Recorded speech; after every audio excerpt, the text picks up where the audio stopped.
Bienvenidos a Fundación Canal y a esta visita guiada a la exposición Magnum El cuerpo observado. Mi nombre es Montserrat Pis y soy la comisaria de la exposición. Este proyecto es una colaboración entre Magnum Photos, la agencia de fotoperiodismo, y el Sainsbury Centre for Visual Arts en Norwich, en Reino Unido. Y para esta presentación en Madrid hemos establecido una colaboración con Fundación Canal. Este proyecto nace de la idea de trabajar la imagen del cuerpo y de la representación del cuerpo humano a través de la lente de 14 fotógrafos diferentes que son miembros de la agencia y cómo se han aproximado a esta representación a lo largo también de la historia. Nos encontramos con más de 130 fotografías que cubren desde la década de 1930 hasta la actualidad. Bien, pues el primer artista del que vamos a hablar es Tim Hetherington, que fue un periodista, cineasta y defensor de los derechos humanos británico. Y las obras que hemos elegido para representar su trabajo pertenecen a una serie que se llama Los soldados durmientes, Sleeping Soldiers, de la cual hay 11 fotografías, aquí solamente estamos presentando 3. Tim Hetherington estuvo muy presente en diferentes conflictos armados a lo largo del mundo y de hecho desgraciadamente su muerte prematura se debió a su presencia en un conflicto bélico. En una sucesión de años, entre 2008 y 2010, estuvo destacado en Afganistán, en Korengal, con un grupo de soldados estadounidenses. En este periodo se interesó mucho por la representación de la guerra y por cómo los hombres y los soldados viven esta experiencia, ¿no? Su conclusión es que nuestra visión de la guerra es una visión épica, es una visión de un conflicto más grande que uno mismo, más grande que el ser humano en sí, mientras que hay toda una visión de la guerra, toda una dimensión de estos conflictos que es muy humana. Y a él le interesaba especialmente esta otra dimensión que subyace por debajo de cualquier enfrentamiento y cómo durante estos periodos tan extremos de guerra, pero también de estar lejos de casa, de estar en contacto con personas con las que te ves abocado a convivir, pero que realmente no son parte de tu familia ni tus amistades, por lo menos en un principio, cómo se desarrollan lazos afectivos y cómo se desarrollan vínculos entre estas personas, ¿no? Vamos a continuar con Antoine d'Agata, que es un fotógrafo de origen francés. Antoine d'Agata es un artista que entiende la fotografía como militancia y desde principios del siglo XXI pues, se ha trasladado a diferentes lugares del mundo, Kuala Lumpur, Bombay, Bangkok, etc., para entender cómo es la vida de personas que viven en los límites de la sociedad, entre ellos prostitutas, drogadictos, personas sin techo. Como decía, él entiende la fotografía como militancia, es decir, él entiende que no basta simplemente con integrarse dentro de esas realidades y fotografiar lo que está presenciando, sino que tiene que participar en ello.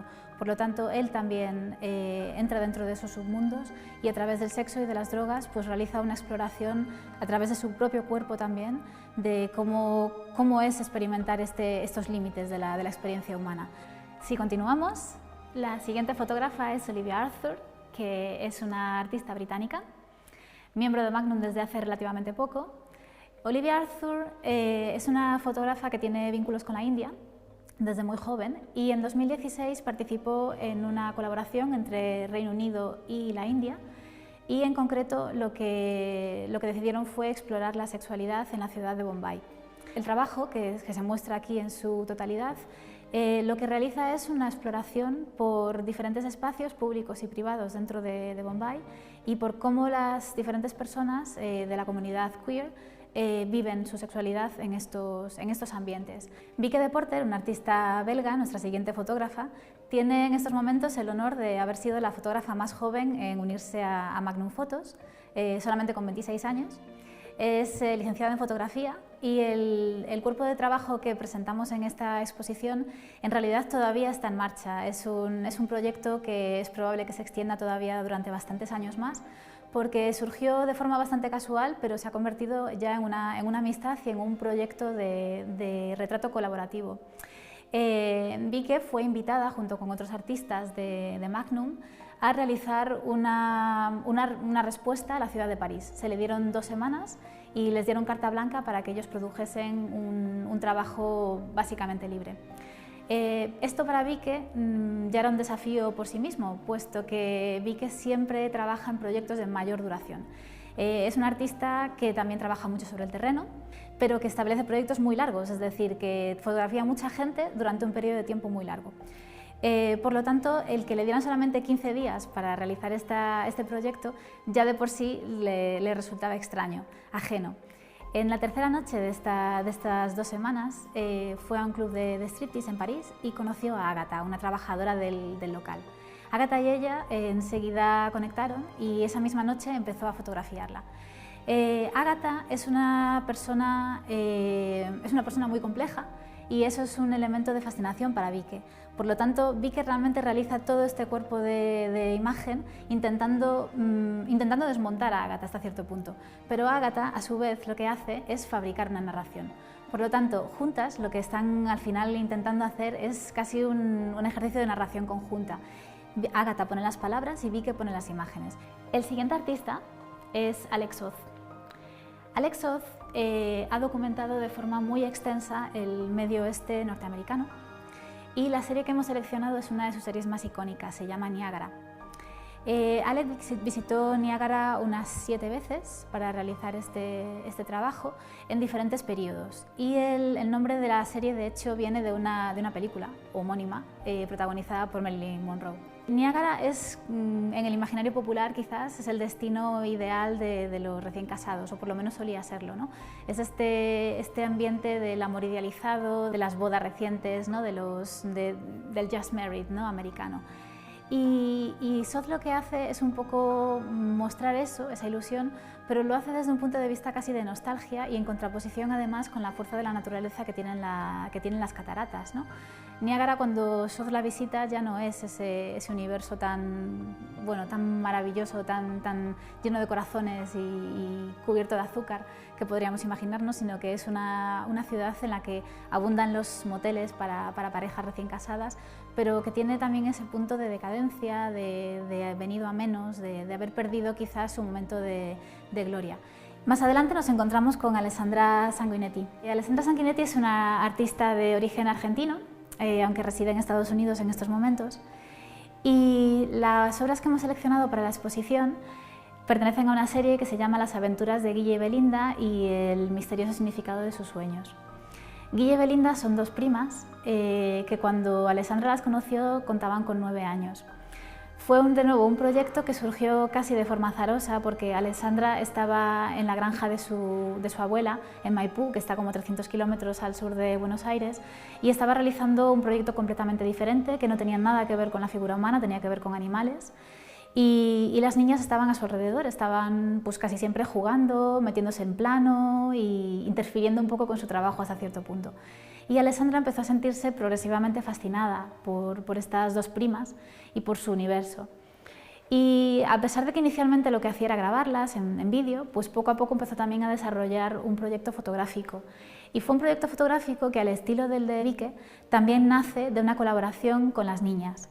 Es decir, no es simplemente la fotógrafa colocándose delante de Guille y de Belinda e invitándolas a actuar para la cámara, sino que las propias niñas se involucraron en el proceso creativo y empezaron a sugerir cosas. Entonces, a partir quizás de un estímulo inicial de la fotógrafa, ellas hacían ese mundo completamente suyo. A continuación, la exposición realiza una transición, abandonamos el color y la persona que inaugura este cambio de tonalidades es Philip Holzman, un fotógrafo que se asentó en Estados Unidos y que llegó a realizar hasta 100 portadas para la revista Life. A principios de los años 50 realizó una sesión fotográfica para la familia Ford y al final de la sesión, por inusual que parezca, pues le pidió a uno de los miembros de la familia que saltase para la cámara. Y por sorprendente que pueda parecer, esta persona accedió y eso dio inicio a todo un proyecto que duró unos 5 años aproximadamente y que el artista denominó de forma bastante humorística saltología, de forma que cada vez que terminaba una sesión fotográfica solicitaba que la persona que había sido el sujeto fotográfico pegase un salto en el aire. La teoría de Philip Holzman es que en el momento en el que tú saltas eres absolutamente incapaz de mantener tu máscara. Tú puedes ser un político, puedes ser una estrella mediática, puedes ser cualquier tipo de persona pública, que en el momento en el que saltas probablemente estés demasiado preocupado por mantener tu integridad física como para realmente preocuparte por quién es tu personaje. En los años 70, Susan Meiselas realizó un trabajo durante 3 veranos en diferentes zonas de la costa de Estados Unidos y de Carolina del Sur, desplazándose por diferentes ferias ambulantes. En esas ferias ambulantes, además de atracciones y de diferentes barracas, había también unos espectáculos de mujeres que bailaban para el público y se desnudaban para el público, básicamente espectáculos de striptease itinerantes. Susan lo que hizo fue involucrarse con estos espectáculos, hablar con los productores, hablar con los porteros, pero sobre todo hablar con las mujeres, con esas chicas y seguirlas durante su itinerancia. Y lo hacía con un afán de retratar lo que estaba pasando, de dar quizás a conocer una realidad que a lo mejor para la sociedad bien pensante de la época se les escapaba y que desconocían, pero también para captar realmente la esencia de en qué consistían estos espectáculos de mujeres. Y en la serie resultante Susan encuentra elementos de voyeurismo, como podemos ver pues, en estos hombres que están observando a las mujeres que están en el escenario exhibiéndose, o como en esta imagen superior, en donde lo que nos encontramos es una mujer que está mostrando su cuerpo al público, al posible público, porque en realidad este es el escenario exterior, no es el escenario interior, mientras una persona con un micrófono lo que hace es pregonar sus virtudes e intentar persuadir a la audiencia que está fuera para que pague su entrada y entre en el recinto para ver a esas mujeres, ¿no? Pero al mismo tiempo también enseña el backstage, es decir, lo que sucede entre bambalinas, en donde mujeres con cuerpos absolutamente normales, no estamos hablando de nuevo de estrellas de Hollywood, no estamos hablando de cuerpos idealizados de publicidad, simplemente mujeres normales de carne y hueso están jugando a las cartas en un momento de descanso entre una sesión y la otra, o simplemente están fumándose un cigarrillo porque están descansando. Vamos a cambiar de sala y continuamos con la siguiente fotógrafa. Cristina García Rodero es la primera fotógrafa española en entrar en la agencia Magnum. Empezó un proceso de investigación y documentación de tradiciones y de manifestaciones populares a lo largo y ancho de España. En la selección que hemos hecho para esta exposición, las fotografías se han elegido porque el uso que se hace del cuerpo en ellas tiene mucho que ver con lo festivo también, pero igualmente con lo penitencial. Estas festividades, estos rituales, hasta cierto punto utilizan el cuerpo como vehículo para transmitir la memoria, pero también como un elemento de catarsis. En estas imágenes que tenemos a mi derecha se ven una serie de cuerpos colocados en ataúdes, cuerpos de personas vivas. Tienen que ver con rituales en los que se ofrece a una persona que ha estado en riesgo de muerte durante el año anterior, de forma que en acción de gracias esa persona es sacada en procesión dentro de un ataúd para, en cierto sentido, darle gracias a la divinidad por haber preservado la vida, pero preservamos la vida mediante la representación de la muerte, como si dijéramos. Por lo tanto, hasta cierto punto es la sublimación casi de la vida del otro lado de esa muerte que nunca llegó a suceder, pero que podría haber pasado, ¿no? Por lo tanto, este uso del cuerpo es casi un uso del cuerpo atávico, si nos ponemos. Y del mismo modo, el uso del cuerpo en el carnaval, que son las imágenes que tenemos en la siguiente sección, el uso del cuerpo en el carnaval tiene mucho que ver también con la identidad, pero también con el esconder, con el no revelar, con el inventarse otro cuerpo, con el inventarse otra corporeidad diferente de la tuya, que es un poco lo que podemos ver en estas imágenes de los periqueiros o en los boteiros de Vilariño de Conxo o en estas imágenes del carnaval de la Ribeira, que desgraciadamente ya no existe. Por lo tanto, también estamos ante una imagen de algo que ha perecido al paso del tiempo, de una expresión popular que ya no se mantiene. Eve Arnold fue una de las primeras mujeres en entrar dentro de Magnum Photos. Su trayectoria profesional abarca desde la fotografía de estrellas de Hollywood y actores y actrices al fotoperiodismo y a la documentación de situaciones extremas en diferentes partes del mundo. La presentación que hacemos en Magnum, el cuerpo observado, es un proyecto concreto que se desarrolló en 1959 y fue un encargo de la revista Life. El encargo consistía en acompañar a Joan Crawford durante un tiempo determinado, que fueron 8 semanas, 2 meses, y documentar el día a día de su rutina. El documento que salió de esta colaboración entre ambas es un documento que realmente sorprende por su crudeza, por lo descarnadas que pueden llegar a ser las imágenes, pero también por lo honestas que son al mismo tiempo. En el montaje en Fundación Canal tenemos en primer lugar la imagen de Joan Crawford, la imagen que el público tenía de ella, ¿no? de ese glamour, de esa actriz intocable, inaccesible, esa mujer que había llegado al tope de la fama de Hollywood, ¿no? Pero lo que nos encontramos a continuación es el proceso por el que Joan Crawford tenía que pasar, al que tenía que someterse para llegar a tener la apariencia de Joan Crawford. Básicamente lo que estamos viendo es la fabricación de Joan Crawford, cómo llegar a esa imagen de ídolo, de icono de masas, que ella era muy consciente de que había construido y que quería mantener. Y de hecho el espíritu con el que ella abordó este reportaje y que le intentó, digamos que inculcar a Yves, era el mostrarle todos los sacrificios que ella tenía que hacer, como por ejemplo el que le tuvieran que cubrir la cara con vendas y pasarle cubos de hielo por encima de la piel para afinar los poros, cómo tenía que sufrir tanto, todo por su público, todo por tener esa imagen impecable, todo por llegar a ser esa actriz con la que todos soñaban y a la que todos aspiraban a ser, digamos, ¿no? Y entonces al final da lugar a un reportaje muy honesto, como digo, muy descarnado, muy crudo, pero al mismo tiempo muy enfocado a la promoción del artista, puesto que ella al final lo que estaba mostrando era eso, ¿no? Para su mayor gloria. Si continuamos, nos encontramos con Herbert List. Es un fotógrafo que tuvo una faceta muy importante de fotoperiodismo, pero que hay quizás una dimensión de su trabajo menos conocida, que es una dimensión más íntima, porque él mismo decidió no publicarla. Él abandonó la fotografía en los años 60 para dedicarse a su colección de dibujos italianos, pero durante los años 30 y los años 40 realizó una serie de viajes por Grecia, por el sur de Europa en general, por Italia también, y se interesaba mucho por el cuerpo humano y por la fragmentación del cuerpo humano, por la vinculación entre el cuerpo humano y la escultura y la transformación o las dotes escultóricas quizás del cuerpo humano, y por esa juxtaposición quizás entre algo inanimado como una escultura y algo animado como es un cuerpo. Y en cierto sentido también hay una fascinación con el mito de Pigmalión, con ese sentir el amor por una escultura que finalmente acaba materializándose en un ser humano, ¿no? Y ya para concluir tenemos a Werner Bischof, el último artista de la exposición.